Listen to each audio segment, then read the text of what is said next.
വിവിധ ഇനം ഡിസ്പ്ലേകൾ. Liquid crystal display എന്നതിൻ്റെ ചുരുക്കപ്പേരാണ് LCD.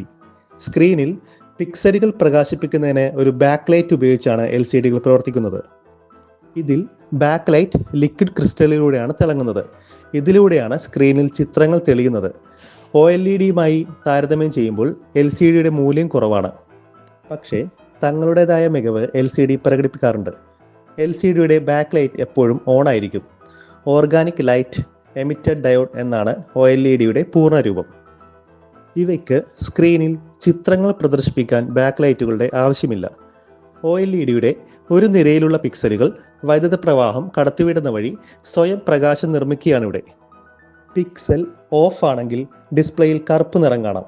LCD സ്ക്രീനുകളെ അപേക്ഷിച്ച് മികച്ച ദൃശ്യമികവ് നൽകാൻ OLED സ്ക്രീനുകൾക്ക് സാധിക്കും.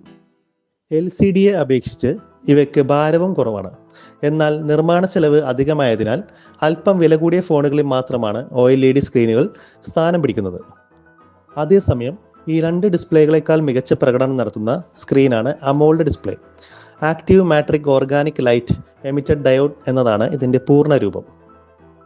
ഓരോ വ്യക്തിഗത പിക്സലും നിയന്ത്രിക്കാൻ സജീവമായ മാട്രിക്സ് സാങ്കേതികവിദ്യയാണ് AMOLED ഡിസ്പ്ലേകളിൽ ഉപയോഗിച്ചിരിക്കുന്നത്. നേർത്ത ഫിലിം ട്രാൻസിസ്റ്റർ ഉപയോഗിച്ചാണ് ഈ സാങ്കേതികവിദ്യ പ്രായോഗികമാക്കുന്നത്.